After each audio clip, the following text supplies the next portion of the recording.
Hello, humans! It's Rob here with Not a Robot Podcast, DC Comics review show number 129.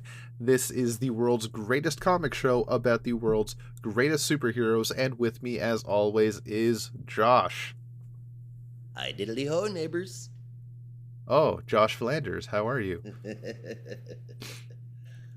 So I did not mention last week, but if you have not noticed, which I don't know how you couldn't, it's pretty obvious, Brandon has not been here. He's off being a pretty awesome musician. I won't spoil any surprises that he may have to bring to us next week, because that is his news to tell, but he is busy doing something I think is quite special, and he has told me he will be back next week. So stay tuned for that. Look forward to hearing from him. But beyond that, if you ever want to get in touch with us, you know what you got to do. You send us an email to comics@notarobotpodcast.com, and you can get us on Twitter too at notarobotcomics, and Instagram as well at narcomicbooks. And if you feel like supporting us, feel free to visit buymeacoffee.com/NAR podcasts, where you can also get access to our very own Discord server. And with some support on Buy Me a Coffee, you can get your way in there to talk all things geek with us and other fans. Actually, it has been pretty quiet this week, but we did have a deep discussion about chip flavors. That's been going all week. And I don't care what y'all say, pickle chips are gross. No, I'm completely on board with you, kind sir. Beyond I thought you did like pickle chips. I thought it was the only one anti-pickle chips. Okay, good. Oh, good. No. Someone's in my corner, finally.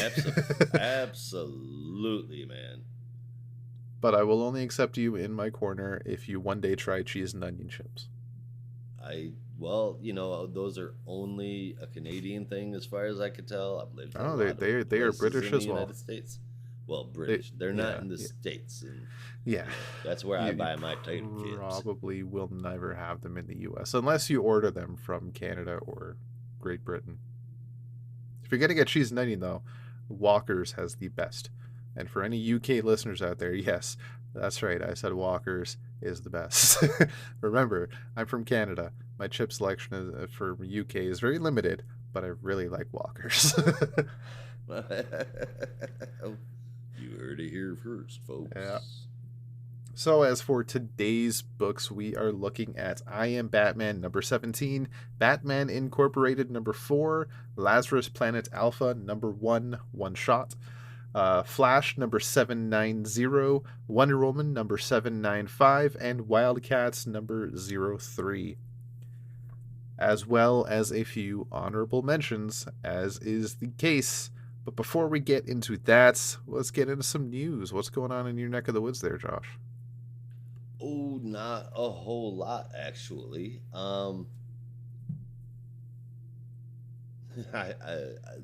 My great news this week is I got my foot brace, so I'm not tripping around things anymore. That's about it, man. That's pretty awesome. Just been busy and just a normal week. Fair enough. Week. Been reading anything interesting outside of the week's books? I have started rereading all of the Witcher novels, and I'm about third, maybe closer to a half of the first book done. But nice. Such good stories, man. Yeah, I haven't got into it these myself. But... I'm gonna reread these, and then I'm gonna reread the graphic novels. You haven't gotten into it? No, I honestly have issues with novels. Like I like reading novels, but my mind wanders too much. And I'll always get halfway through a book and I just get distracted with something else and forget about it. It's happened too many times. So I have like a lot of novels half finished and I don't even know where they are anymore. So it's a struggle to read a book for me. As much as I enjoy it, but the amount of books I've started compared to the amount of books I've finished, I could count on both hands, like on two hands, the amount of books I've finished. And that includes all the Harry Potter books. That includes all the Harry Potter books, which Yeah. there's what? There's seven? 7. Yeah. 7 of them. Yeah. And then there's even more novels I just have finished, which is a shame because they were all really good. But that's why I read comics. They're easier to digest. Stories, man. I know. Yes, that is true. That is true.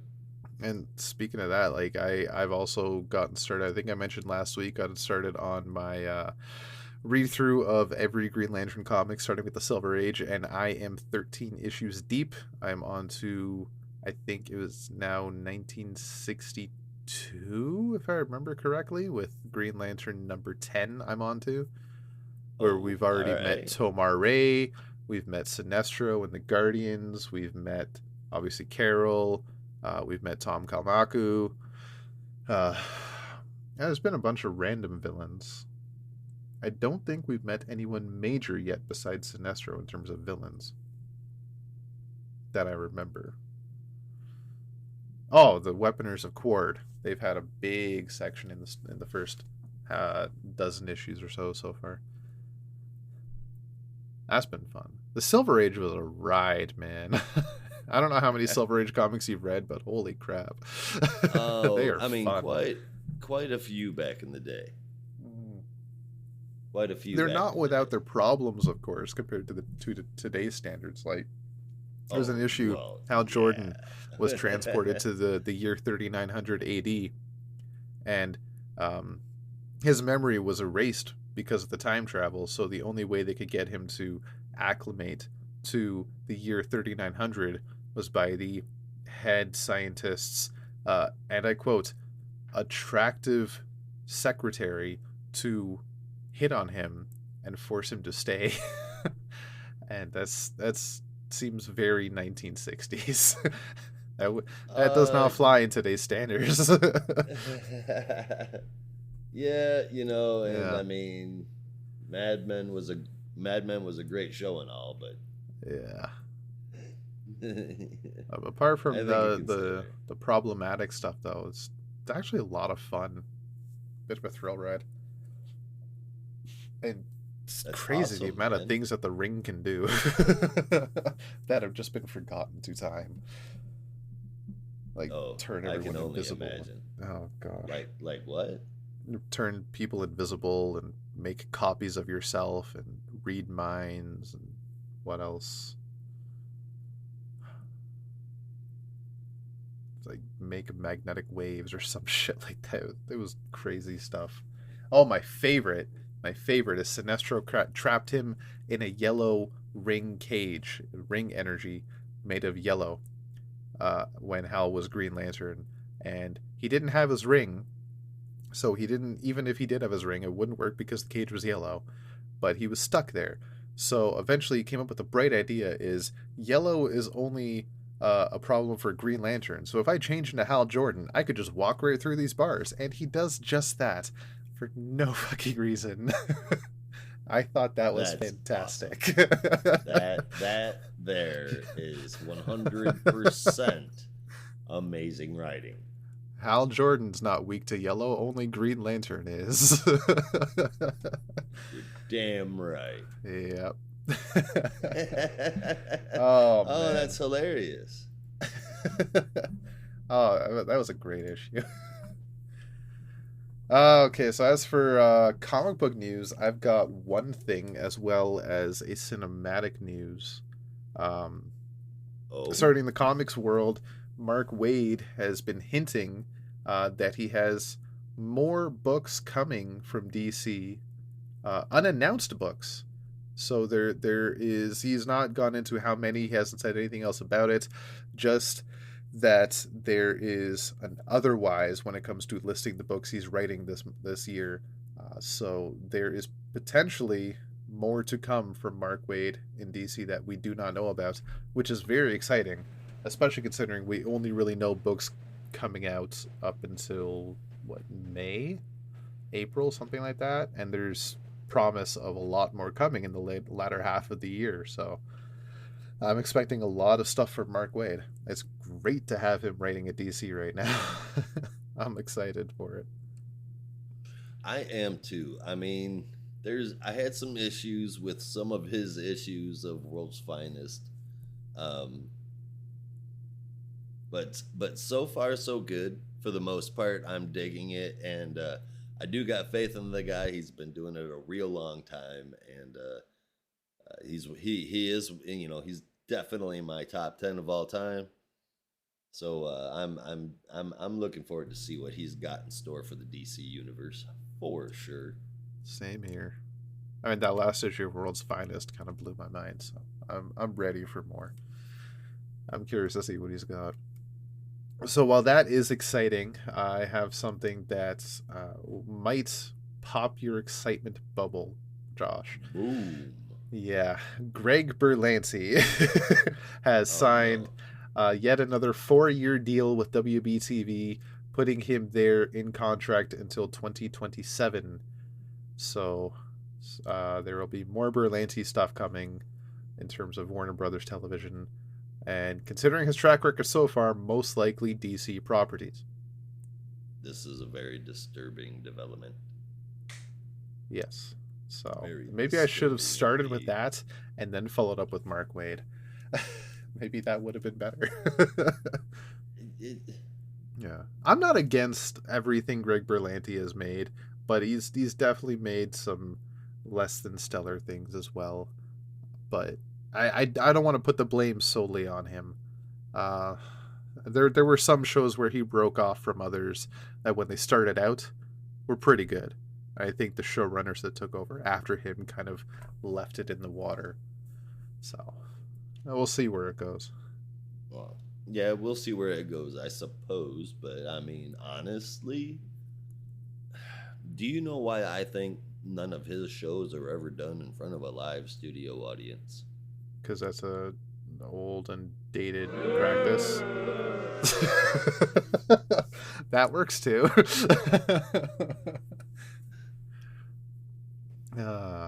Old and dated. You shut up. Hey, that I can tell you is a dated practice because the last show that did it, well, I mean, I think there's still some shows that do it, but did it popularly was Big Bang Theory, and that eventually flopped hard. Take that back. What? No. I said take that back. It did more damage to geek culture than it helped. IT Crowd is the far superior geek show. So wait, what? The IT Crowd is the far superior geek show, and Big Bang Theory did more damage to geek culture than it helped.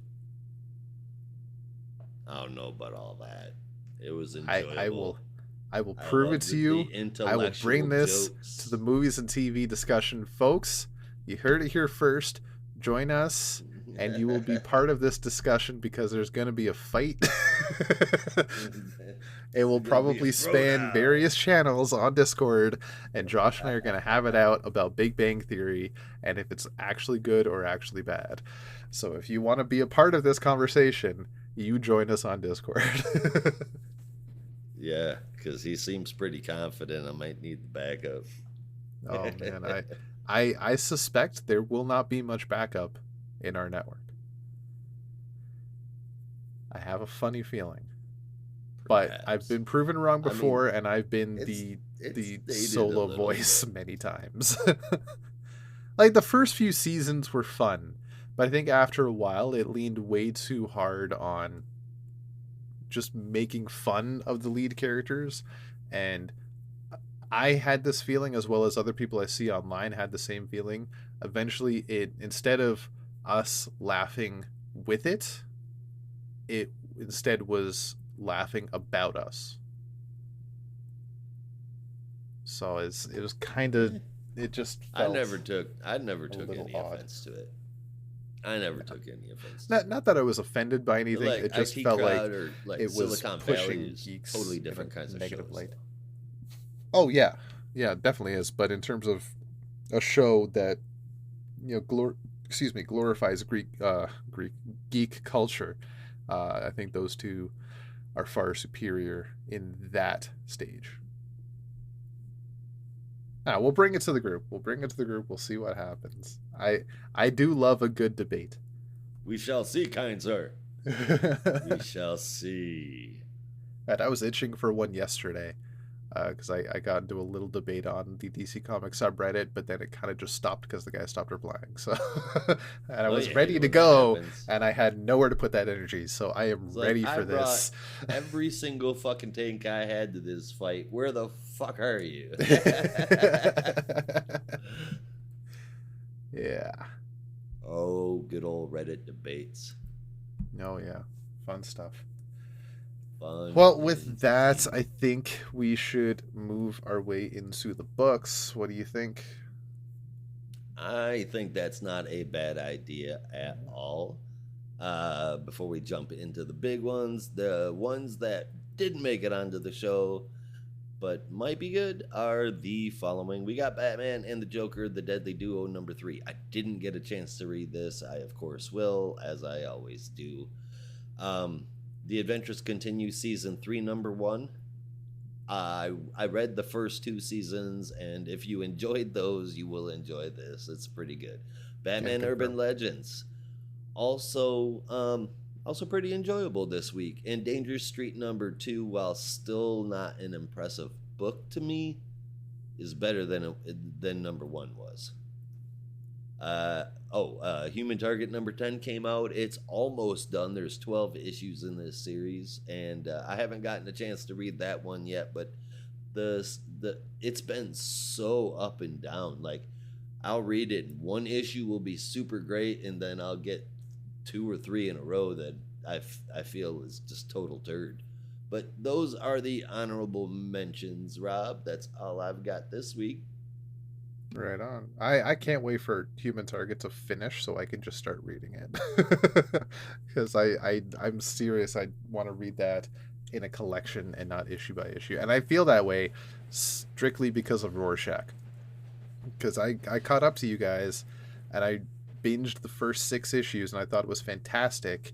And then it just fell apart after that when I was reading it monthly. So that's my theory. Tom King is better in a collected edition and not month by month. Well, we'll see if I'm right. I hope so.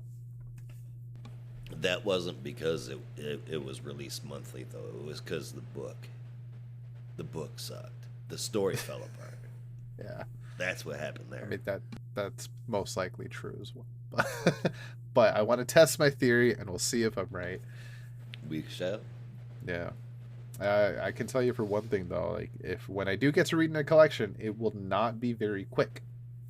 Unlike these next section, which is the quick bites, and we're gonna get right into that with I Am Batman number 17, and Mr. Josh is gonna tell us all about that.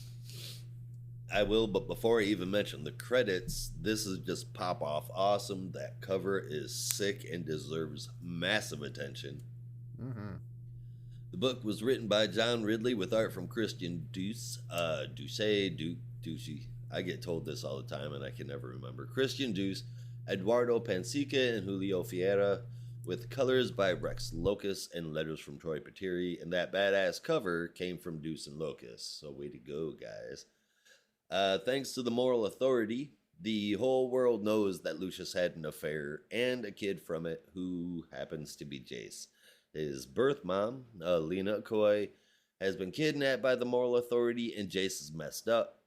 Tiff steps up, meets with Val, and convinces him to help her while no one knows where Jace is. Don't call her a sidekick, by the way. Of course. He shows up just in time, Jace that is, and the two of them take on the army that is the moral authority. He gets asked how long he can fight when he doesn't believe in what he's fighting for. The Batman and not sidekick get captured because he realizes he can't. They are right about to be executed when someone shows up and throws a smoke grenade. That someone happens to be Hadia, as the question.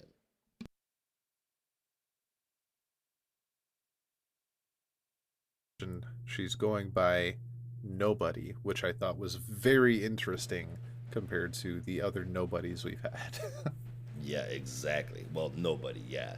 So this was a really good issue. they didn't focus too long on the personal stuff, but you know that it's not over yet. Yeah. And the introduction of the new nobody, as I am assuming that this is a hand-me-down from Renee Montoya.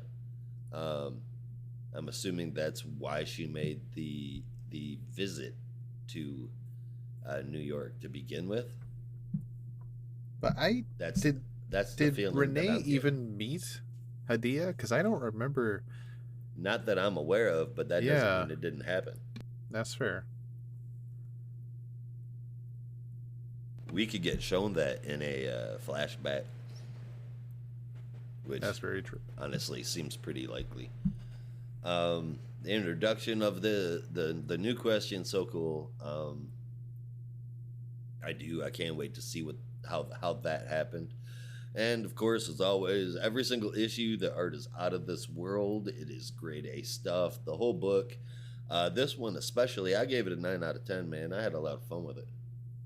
Right on. Yeah, I feel the exact same way. I really enjoyed that twist at the end with Hadia coming out in her own superhero persona.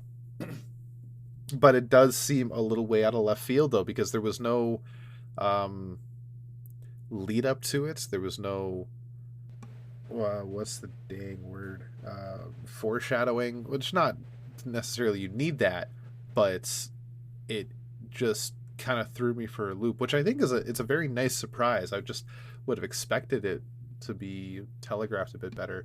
She never showed any signs of combat training. Like I said, I don't think she's even met Renee.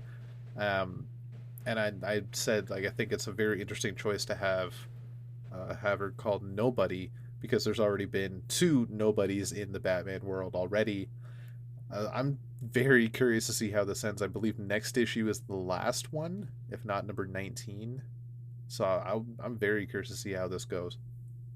Yeah, And me I too. think definitely Lucius has gone way too far this time and just put that stick in the family a little too deep. I'm curious to see where that family drama is going to end up, because I don't Fucking think it's right. going to end well. Yeah. No. I gave this an 8.75 out of 10. Solid issue for a solid book. Hell yeah. Hell yeah. And from one Batman to a whole slew of Batmans, we're going to Batman Incorporated number 4, which was written by Ed Brisson with art from John Timms, colors from Rex Locus, and letters from Clayton Cowles. In this issue, we do see more of the Batman Inc. team going up against Phantom One's various members in his team, who turn out to be various people that Lex had experimented on. So you have a team of International Batman versus a team of International Lex Luthor experiments. Oh boy, spoiler alert, they all lose. So Ghostmaker is hunting down Clown Hunter and is tracking him on the tracking device, which leads him back to HQ, but instead is ambushed and is finally now face to face with Phantom One, with Clown Hunter at Phantom One's side. So I am enjoying this book as it is, but I was honestly kind of hoping for more from this book besides what it is, I think, essentially a glorified Ghostmaker title. But I suppose it was inevitable with Ghostmaker in the lead. And this is the first arc, so I am hoping after this we get to see more of other members of the teams, missions from their respective homelands, etc., stuff like that. You'll let the other characters take a spotlight, because this isn't a book called Ghostmaker. This is a book called Batman Inc., and I think that should incorporate the entire team.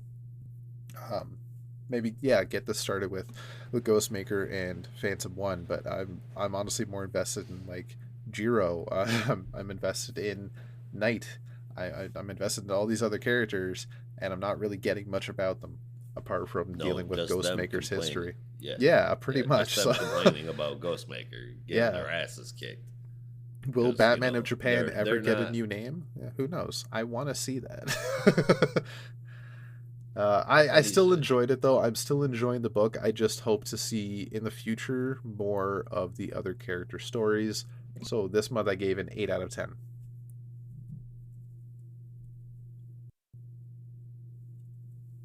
The art is really solid too, I think. Well,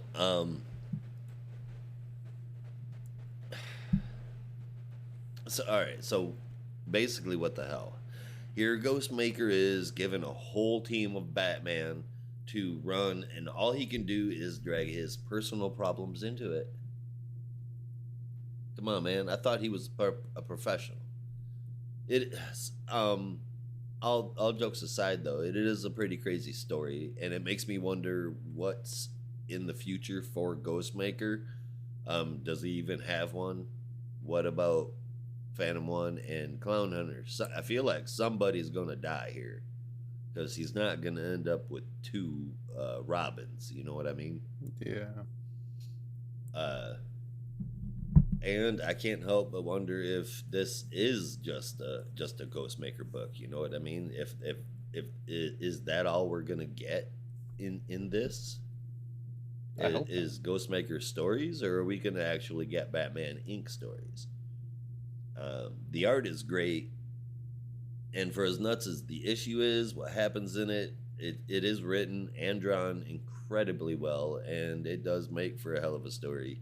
Even though I'm not exactly sure why this isn't in a Ghost Hunter series instead. I am very curious, however, how this one ends. I gave it an 8 out of 10. we are on the same track record so far, sir. I like it. So far, so far.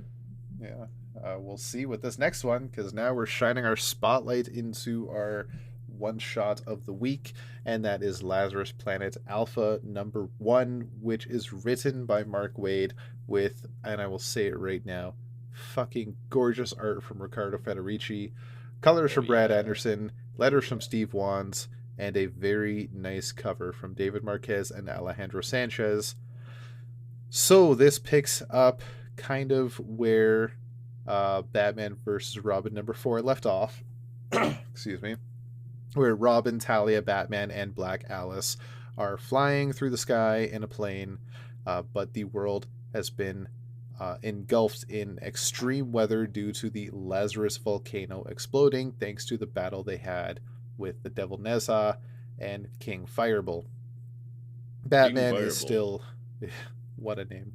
Batman is still very much out of commission, but they head as quickly as they can to the Hall of Justice.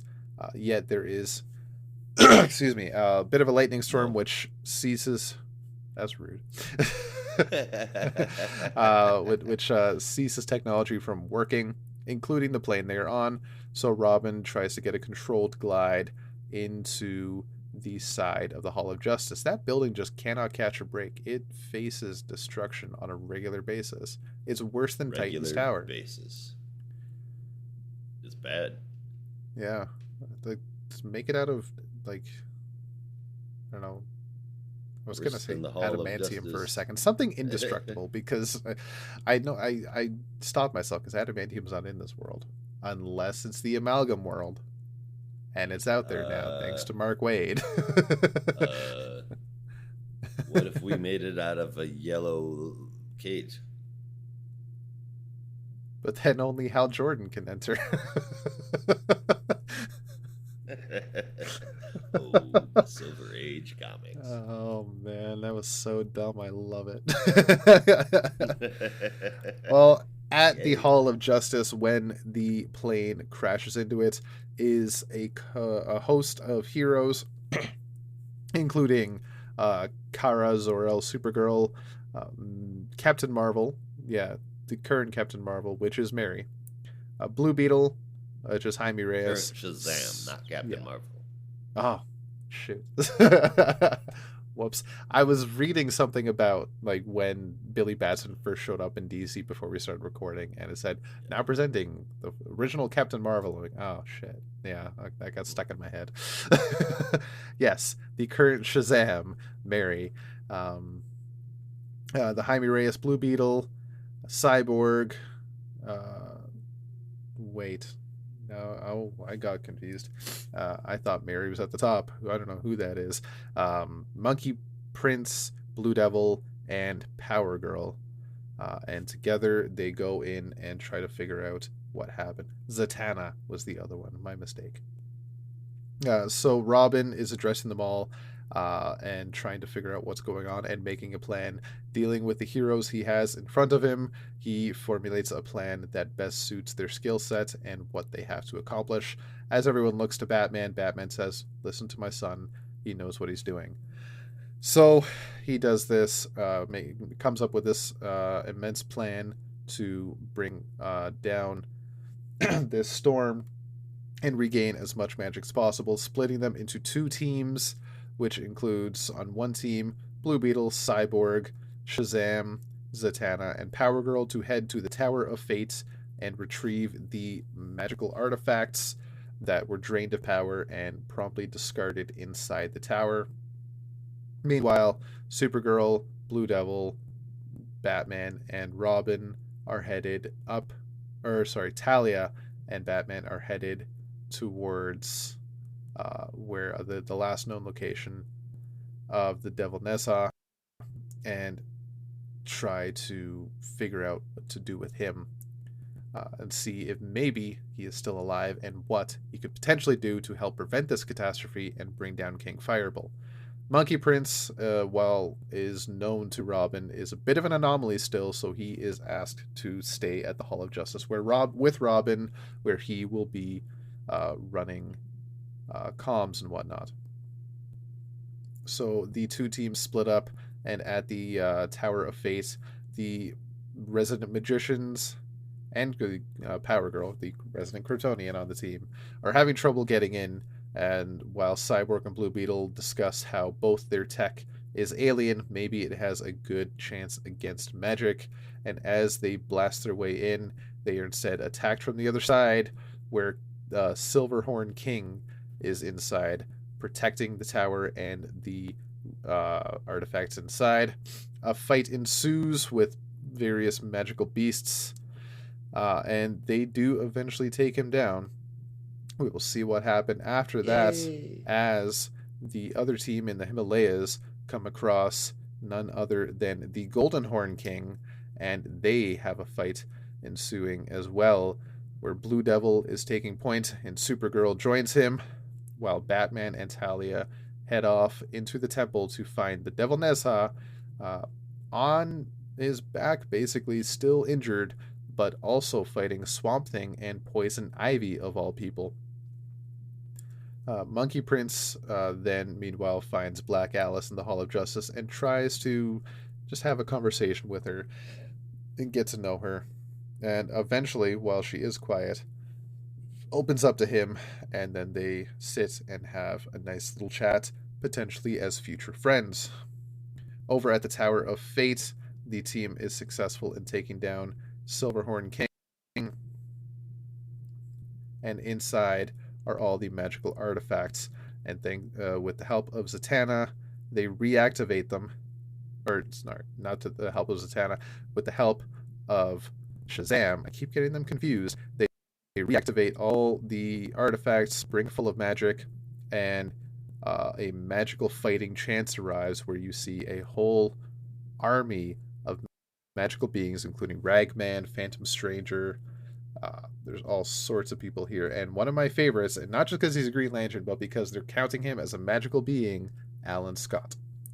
Because he is not counted as a magical being enough in my mind. That's all he should be counted as. Realistically, yeah. So Supergirl and Blue Devil, meanwhile, have taken down the Golden Horn King and joined the team inside the Himalayan temple, where the Devil Nessa is being attacked by the plant-powered people. As Poison Ivy explains to Batman, they came here to look for him after they realized the Lazarus Russian was falling from the sky. They knew that it had something to do with Ra's al Ghul because he was also an eco-terrorist, and that he had consulted with Poison Ivy on more than one occasion about certain plans and machinations.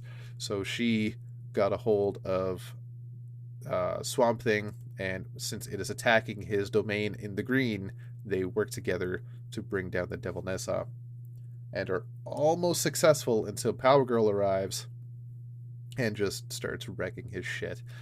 Blue Devil helps out and brings him to his knees, where they get to discuss begin to discuss what is going to happen next as Batman is entangled in some kind of black mist and turns a little demonic. Meanwhile, at the Hall of Justice, Robin is running comms and instead is attacked by King Fireball. And you will find out what King happens to Fireball. Damian next in a few, I think, 1 month in Lazarus Planet Omega, where the next issue in this little event will be. Uh, I don't remember what the next one is. I think it's Assault on Krypton. I think it's next week. Okay. But there will be a series of one shots with this story. I think it's quite interesting so far. I already said the art is just wonderful. I think it made reading this a delight. And while the story is good too, it's just not as good as the art because the art's freaking gorgeous. I'm into the story though. It's tying into what I think is a sleeper hit of last year with Monkey Prince. Um, I'm happy to see Power Girl back again and I actually love working with that book. Supergirl. You get both Karas involved. I think is a very nice touch. Uh, Zatanna is back in full force fighting the magic fight. I'm all for that. Blue Devil, hell yeah!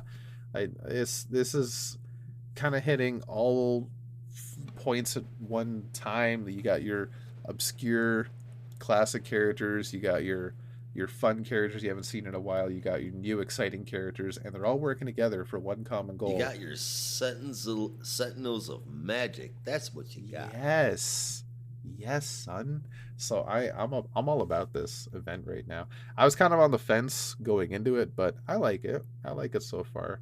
So 8.75 out of 10. I'm curious to see how this is going to end and where all these teases will take us with these new abilities and characters to come forward. Oh yeah. But before I even say another word, I'm with Ricardo Federici's pencils inks. They're fucking amazing. I mean, they're Yeah. just flat out amazing. Uh, Mhm. the first part was far better than I thought it was going to be. At least the setup makes it seem like it's going to be a really good story. I was I had less than high expectations for this story. Uh, Oh yeah. but with even with all these people from all these different areas of the DC universe seemingly making up to me looking like what could be a new version of the Sentinels of Magic, just saying, but they Hope so. are all connected somehow, and the art again is just chef's kiss. I'm all in on this issue.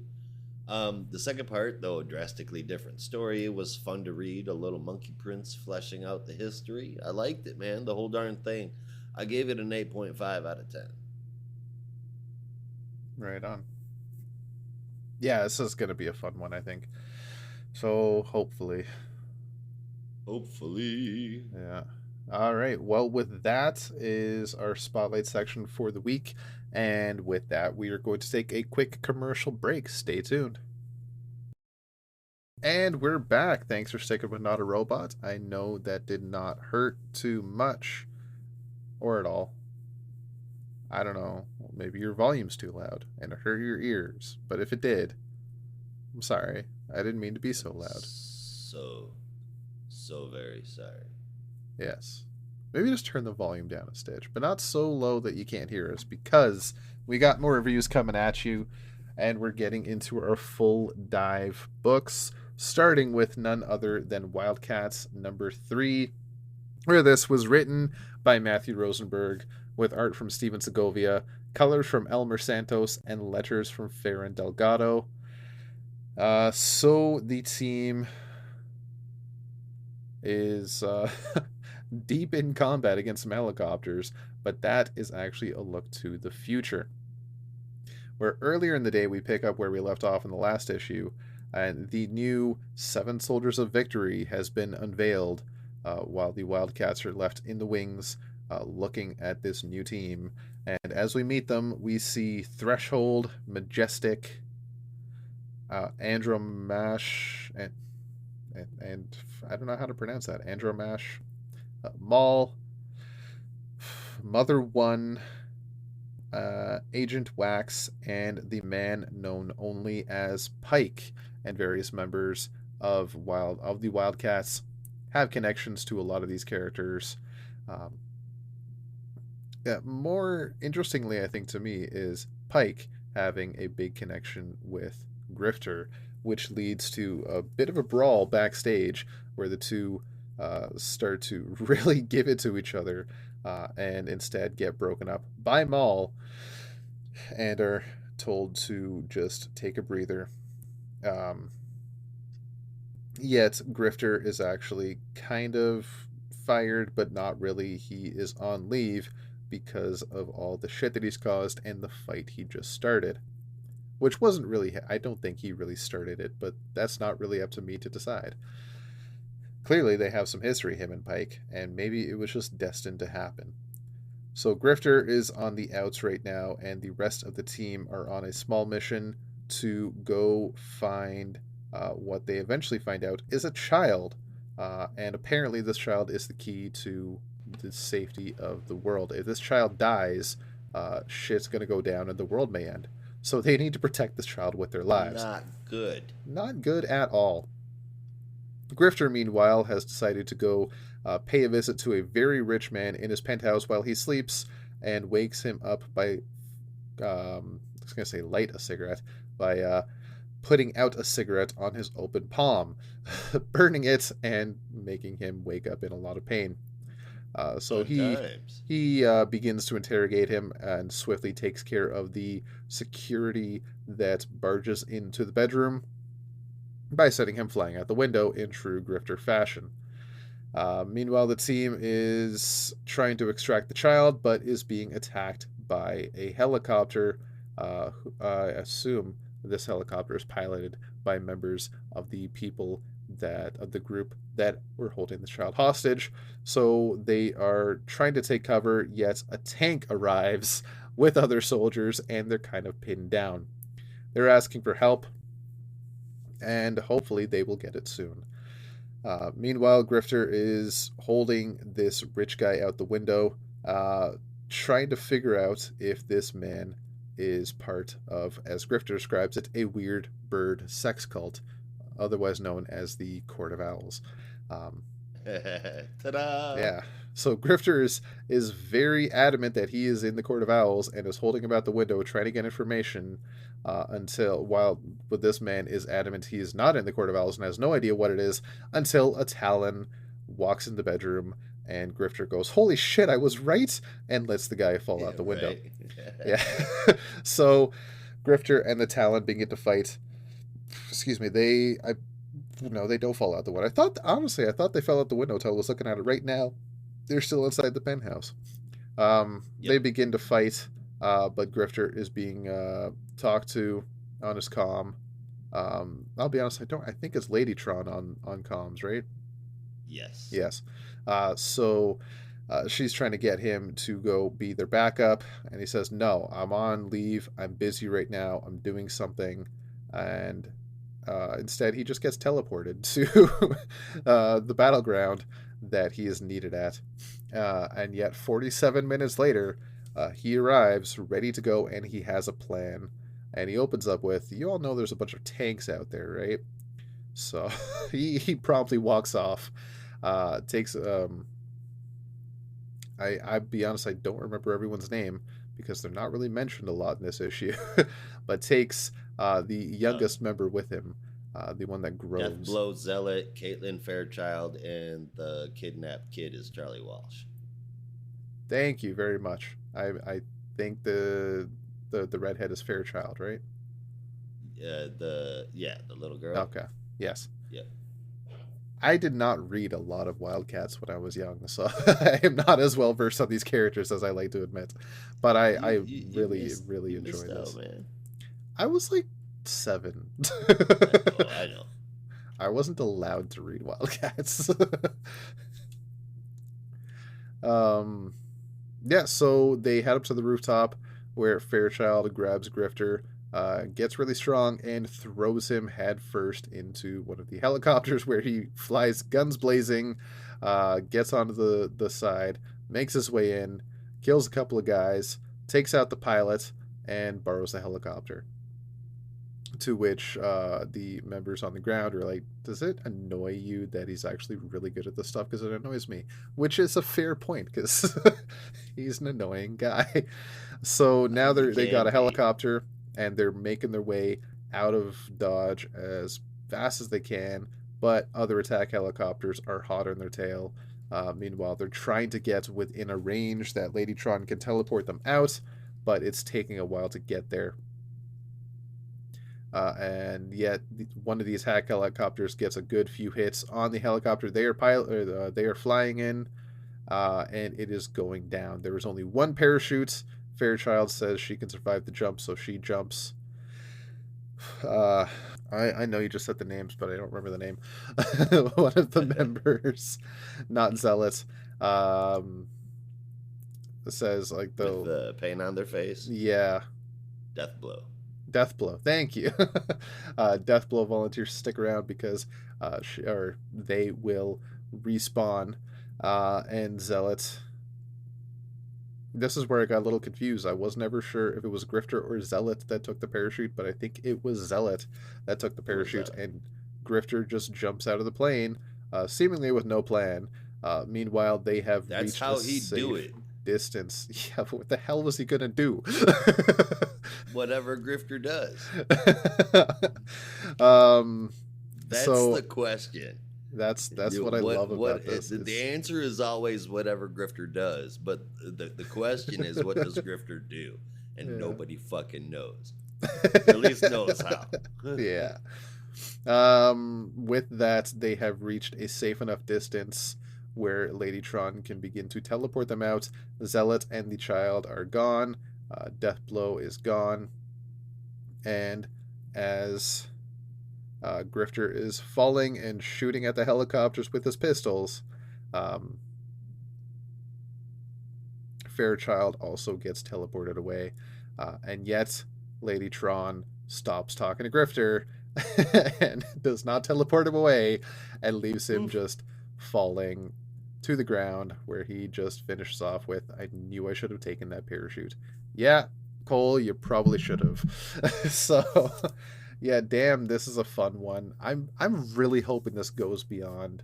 I'm not going to call it a mini, but it is, I believe, still being billed as a limited series, which I think is a shame, because this is one that really should just be ongoing. The art is great, the story is great. Honestly, what is not to love? Check it out. It's I want to call it a sleeper hit as well, but I don't really want to say it's a sleeper hit. I think it's just a hit because I think people are raving about this book. So just DC, keep this one going. It's solid. Check this one out if you haven't. If you're one of the few people that have not checked this out yet, check it out. 9.25 out of 10. Solid. 100%. The action was fucking awesome. Of course, you're always wondering what's going to happen with Grifter.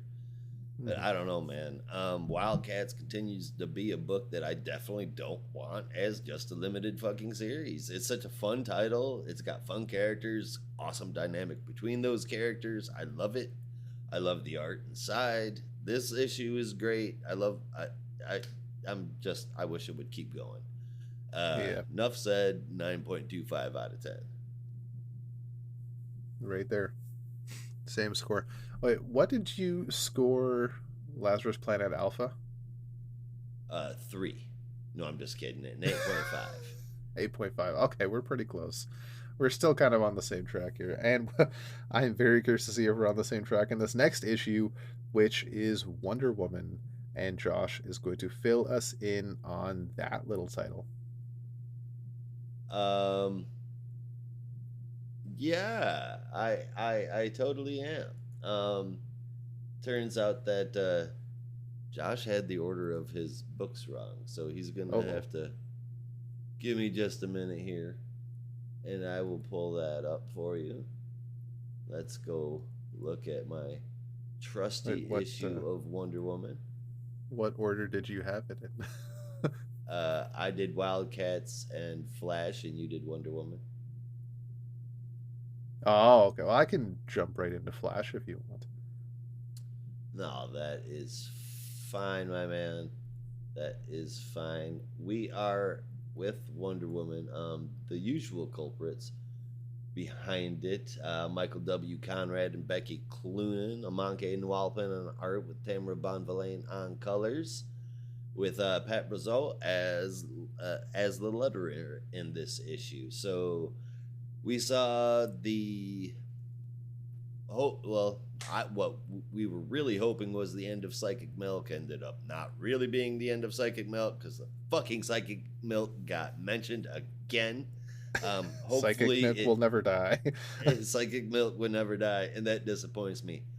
But here we are with Eros's avatar and Diana and Yara Flora there.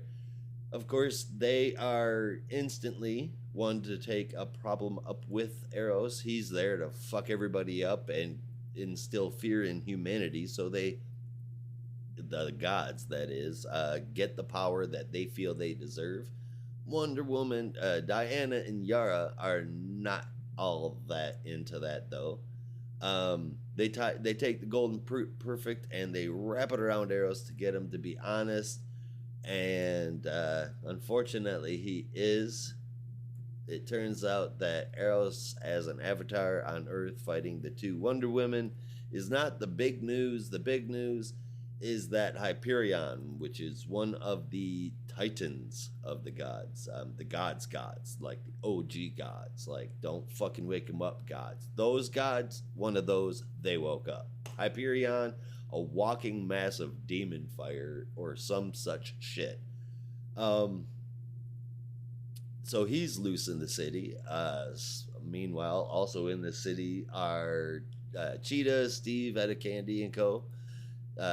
Determining whether or not they are how they're going to go about helping people and what they're going to be spending their time doing now that this giant ass monster is on the loose. Yara and Wonder Woman are, excuse me, are still going at it after Eros breaks out of the rope. Yara thinks that Diana gets killed for a second, but that gets proven otherwise. At the very end of it, Eros ends up getting his ass kicked with Diana and Yara Flor just lauding right over top of him.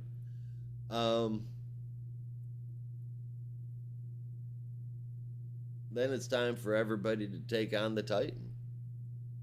It's looking rather grim for our heroes here, but the fun part here is that Yara Flor gets to bust Eros's head open. The downside of that is he comes pretty much right back, shoots an arrow, and it zips around. And what we think is going to be that, at least for me, what I thought what was going to happen was Yara Flor was going to get shot by the arrow, or Diana. One of the two. That's the impression I've got. But instead, we see the arrow zipping around. And some monologue about how true love never dies. And then a little bit more exposition about true love. And then on the very last page, everyone on Earth is in love with Diana. Next issue, the love bomb. For the love of Pete, what the fuck was that? I was all about this issue while I was reading it, man. The dialogue was good. The story finally in full swing, away from the incredibly ridiculous storylines. Talking chipmunks, Psychic Milk almost. I even thought to myself, right on, now this is a Wonder Woman story. And then we get to the everyone loves Diana setup. Despite how great the art looked, the last page was just a very big letdown. You almost had me, Conrad and Cloonan. You almost had me. But one page ruined the whole darn thing. 6.75 out of 10. Oof. Still kind of close. I think we're within a point of each other. So this is definitely a more interesting story arc than what we've had in the past. But something about the voices just still feel off. Like I can't quite place it. There's something about it I just don't like, and I don't know what it is anymore. Because I'm kind of into this arc. I kind of like this story so far with all the gods going on and whatever the hell it is Hera is planning. That's what I'm I'm all for saying. it. That was Yeah. great.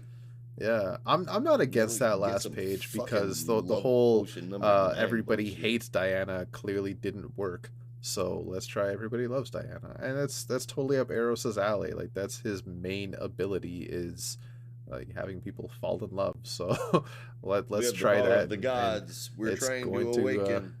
We've yeah, we've got the power and we have released the Titan. Now for love potion number 9. yeah. I mean, it distracts Diana from anything else, right? I mean, I guess. Yeah. Oh, we'll see how it goes. If anything, it is going to be a minor inconvenience because it's not like any of those human beings can fly.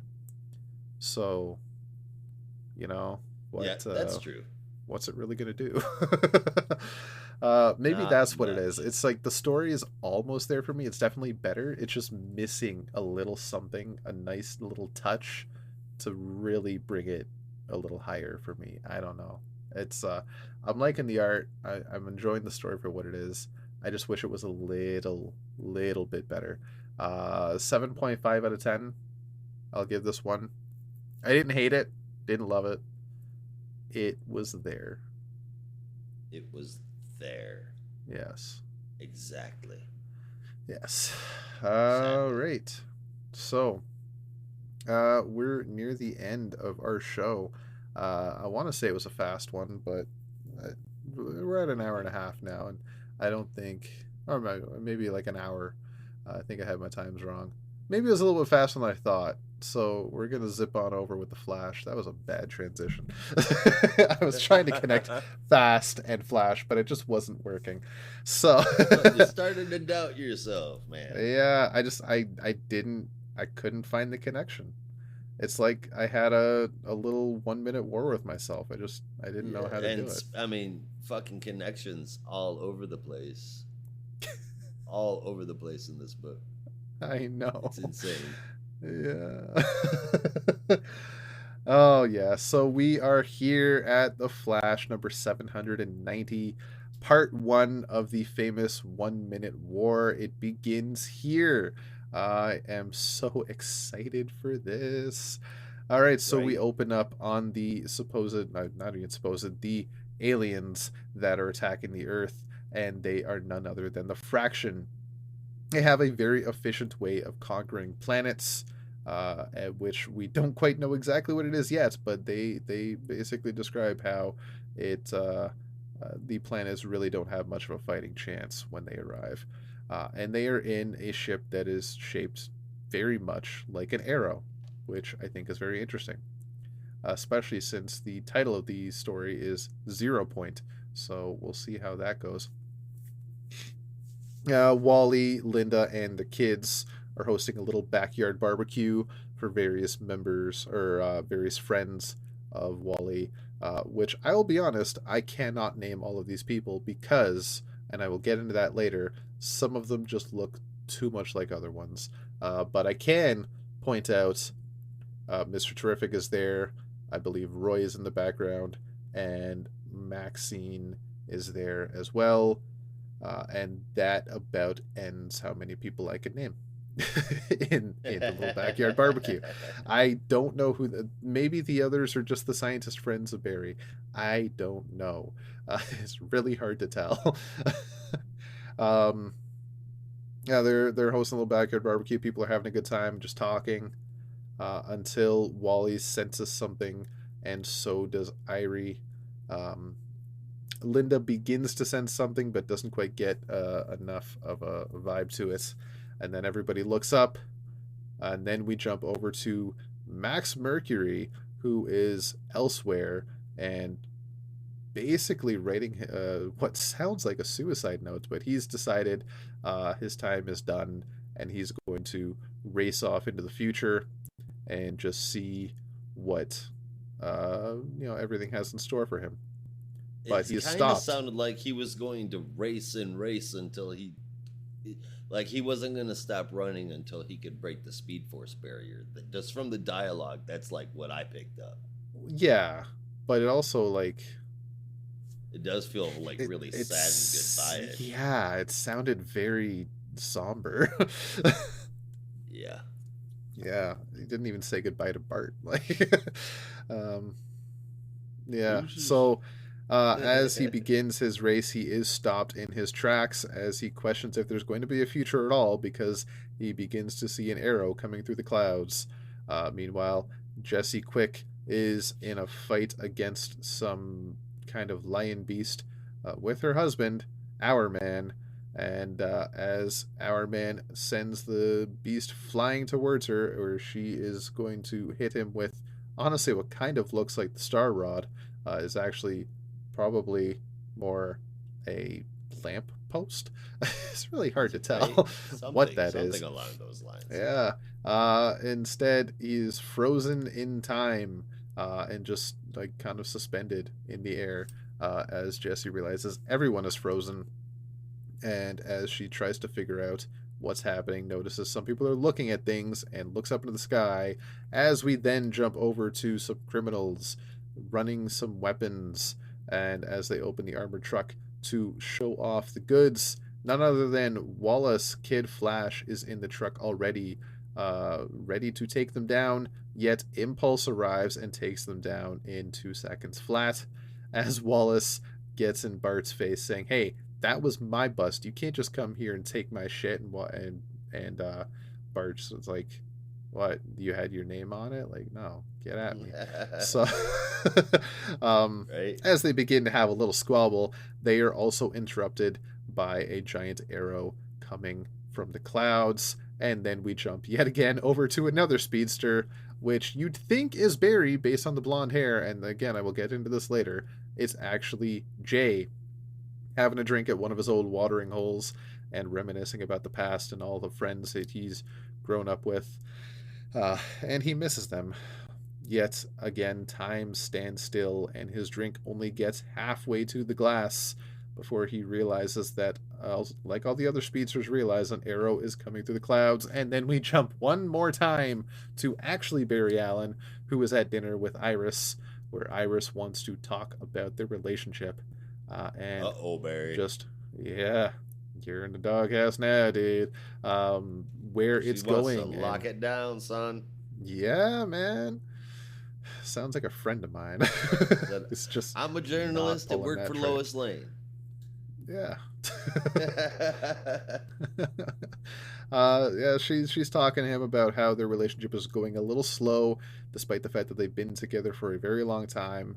I don't know when that happened because last time Barry was the lead of this book, they weren't really together. But a lot of stuff has happened since then, so we'll just go with it. I suppose. Yeah. That's gonna be what happens. Yep. And Iris does compare themselves to Wally and Linda, how they're soon having their third kid and they're married, so what's going on with them? As Iris pulls out a tiny little box and slides it across the table, right when, piss poor timing, Barry senses something, and Iris says, "No, Barry, you can't just get away this time," but freezes in time mid-sentence as Barry realizes time is at a standstill, and then hears a loud screech as the arrow lands in, I assume this is Central City, and it begins to basically blow up because it is ground zero. And it's a large explosion, which, if you think about how only speedsters are seeing this, it's happening in like a second. Barry tries to upside down mushroom. Yeah, and it's massive. Massive mushroom. It takes up pretty much an entire downtown core. Not magic. Yeah, so Barry tries to race Iris away, but is blasted by the shockwave. Wally tries to grab the kids, but is also blasted by the shockwave. Jessie tries to save as many people as she can, but is blasted away by the shockwave, as is Wallace and Bart. And then the ship deploys a wall and kind of just destroys more of the city in the process, whatever's left. And Welcome to the Thunderdome. 1 minute war has begun, and the arrow shaped ship has turned into more of a spire with a base around it as the culling has begun. As Barry looks for Iris and finds her potentially dead, but I think just unconscious, as he screams out no and crying, which really makes it look like she's dead. But as I said, she's hopefully probably not. Hopefully All not right. dead. So, damn, this is going to be good. At least I really hope so. This first chapter, I think, was really, really, really good. Looks great with the art. Uh, Looks great. Again, I will get into that in a minute. And feels like a real challenge for the speedsters. It's actually quite interesting how there's this really fast alien invasion, and those speedsters, while there's a lot of speedsters, they're gonna have their work cut out for them. So now to my gripe is just how many blonde Oh, characters there are. Like 4 times throughout the issue, I was thinking, is this Barry? It was really hard to tell. I mentioned that with Jay. Jay, I don't think ever really had blonde hair, did he? He was brown, and then he was gray. well, I I think, mean, unless his he was like a original in the dark '40s blonde, might have been but blonde, right? yeah, he started out blonde. Yeah, But he was never bright yellow blonde like Barry, I think. But yet he's colored this way, and it was well, he really see no hard to tell. with the 8 colors that they used, he was like yellow blonde at the Hmm, time. fair enough. Either way, the man's in what, his 70s, Yeah, so I'm jealous. he should be gray. He um, should be gray and should be bald, and he is neither of those more than I. yeah. And that's sad. At least you're bald on purpose. Oh no, no, this is not like the rest of it on purpose. The top is definitely not on purpose. The top is gone. um, so yeah, that's my one gripe with the art. There's a lot of blonde characters that look the same, so it was really hard to tell who anybody was, and normally you could pinpoint who people are even outside of costume, but maybe all those people at the barbecue really were just neighbors and random people that Wally and Linda know, or maybe they're characters I just forgot about. I don't friggin' know. I do find it interesting that Maxine Baker's there, yet potentially Buddy isn't, which I thought was weird. Unless he was there, and again, Right. I just didn't recognize him. I don't even remember what color hair Buddy has. I want to say brown. Uh, I want to say white or not white. I just looked at something on the screen TV. I want to say oh man, now I want to say it's like a light brown. I think you're right. I'm gonna look it up real quick because it's bugging me.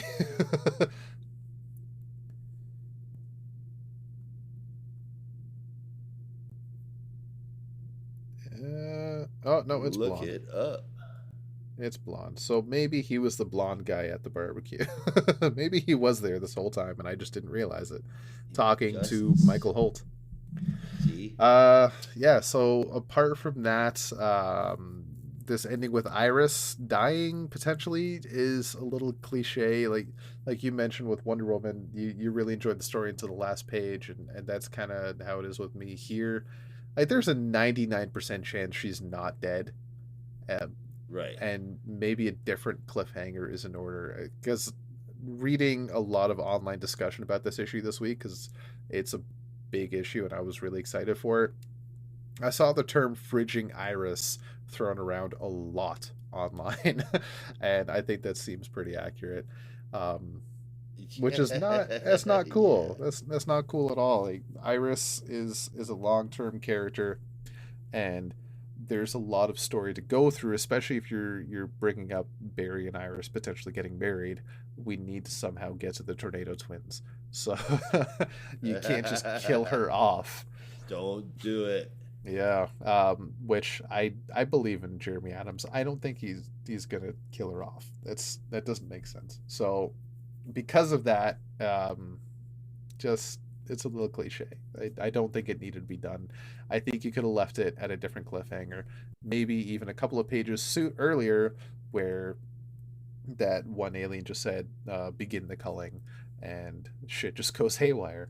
I think that would have been fine. So for that, it only got, unfortunately, a 9 out of 10 instead of a 9.5. Because of those minor issues, it got docked half a point and is still a very high score.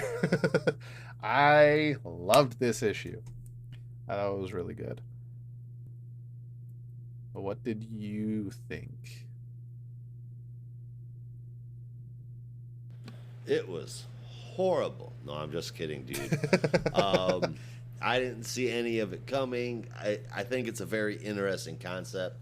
It is one that we've definitely seen done before, deploying a wall and trapping everybody inside. And then the idea of a 1 minute war with the Flash is far from an original story, but throwing these different factors all in together, all of this working the way that they've written it, I love it. I'm really curious to see what happens for sure, because of how they set it all up. I can't wait for the next part, and just to mention it, because honestly, doesn't need to be at this point in a Flash comic, but the art is fantastic.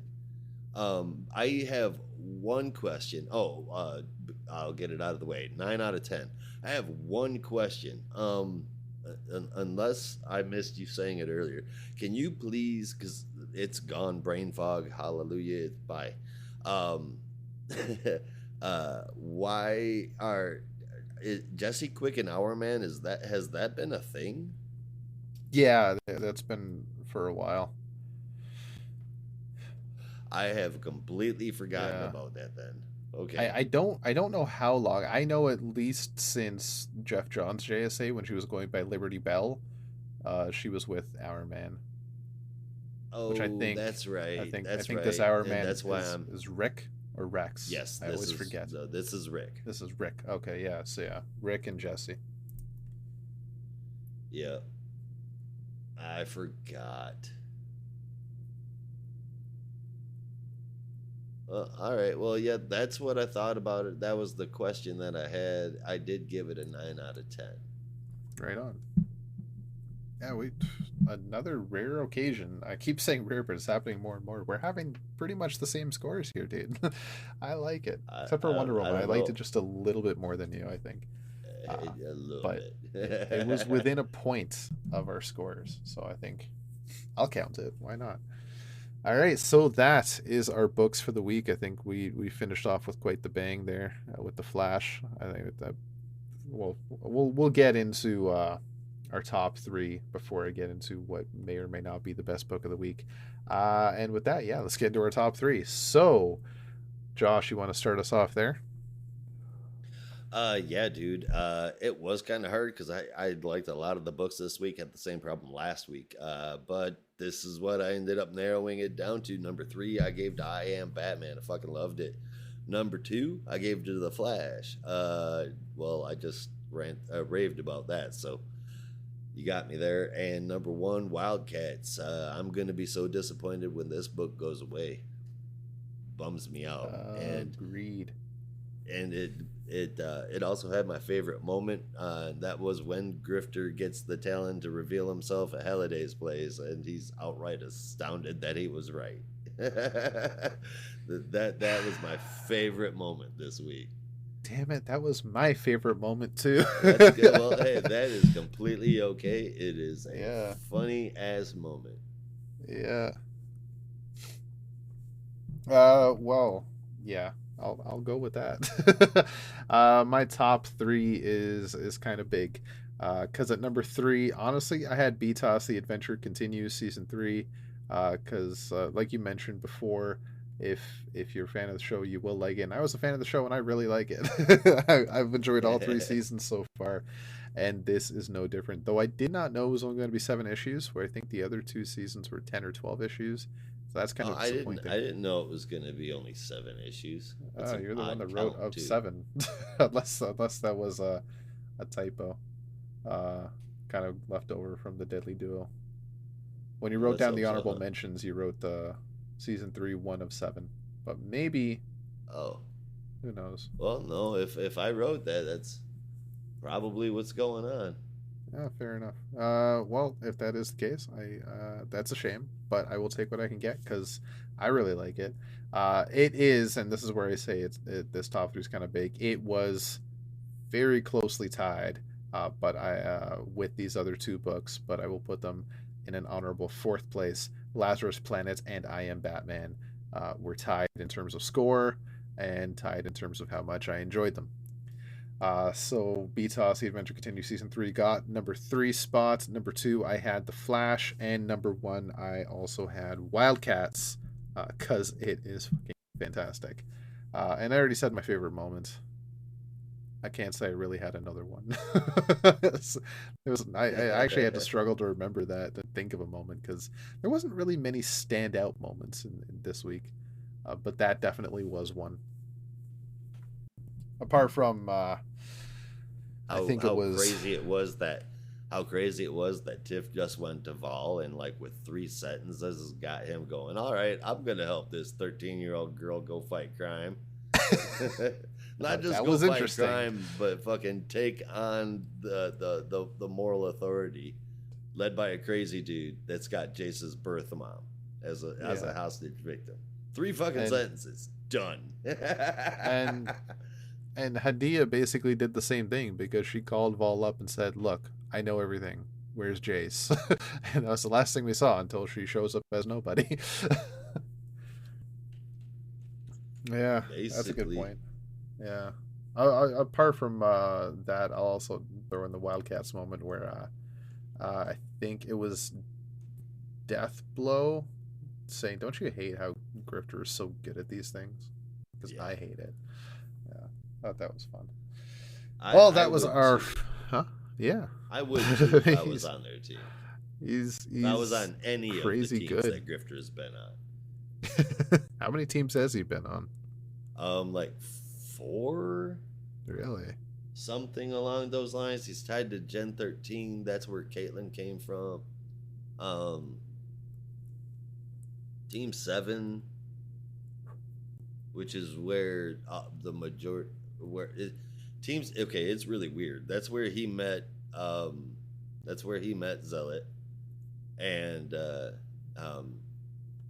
when he was a part of Team 7, he had psionic powers, and Zealot basically taught him how to get that shit under control and bury it, and he's never had it since then.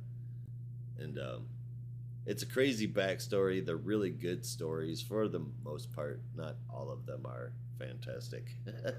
But if you should check it out one of these days. Definitely.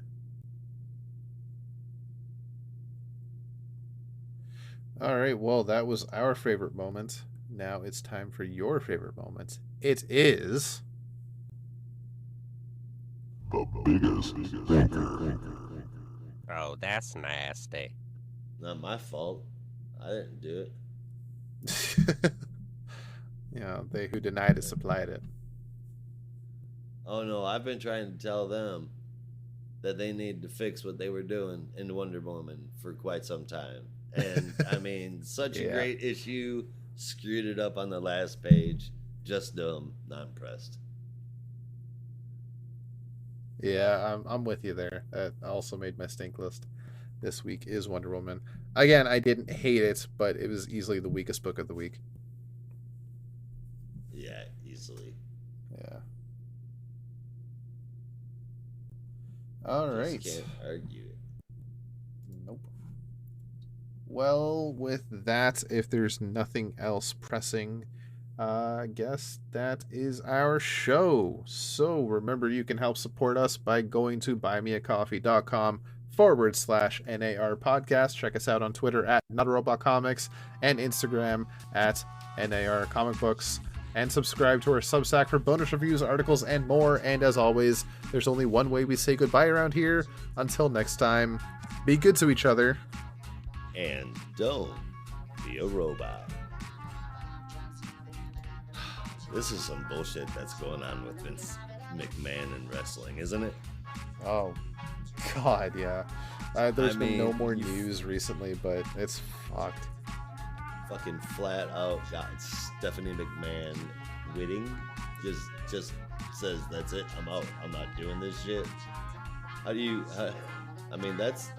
it's got to be very bad when you consider how much that is that they're walking away from. Yeah. You know what I mean? That blows my mind. Yeah, I don't know. I'm curious to see who's going to walk away. Well, Stephanie did, didn't she? Oh, Stephanie definitely the first, but I don't know if that's part of the deal or if that was something else entirely.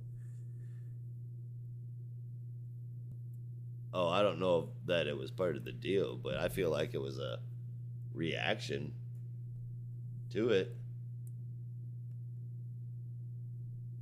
That's for sure. Yeah. How do I?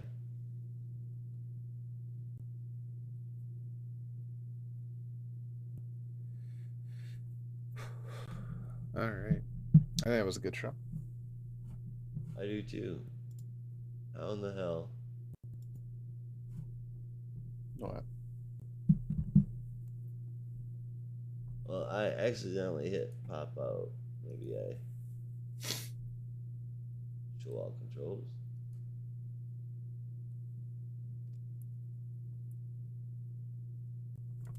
No. No. Nope.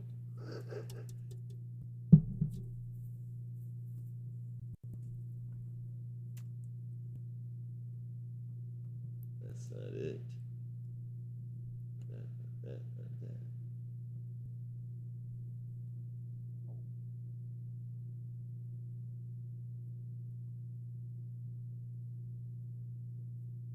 Well, that's fucking crazy.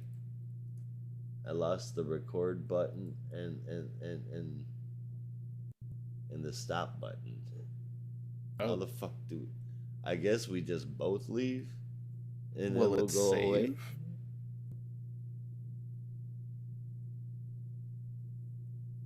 Like, it's not going to delete things, will it?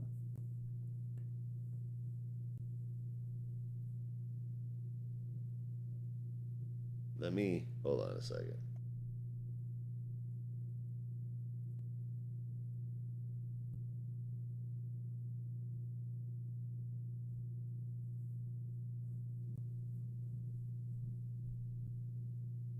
Ah. I'm saving it. What? What am I saving? Does it say? What's it say? Saving one video stream? Yeah. Right. WebM file. Okay. Save it. That should have been uploading at the whole time, so we're good. We can Okay. hop off now. All is well. Okay. Sounds good. All right, man. I will holler wait, at you later. do I need to save this? No, you're fine. Okay. All right. Sounds good. All right. All right, man. Talk to you later, Rob. Enjoy.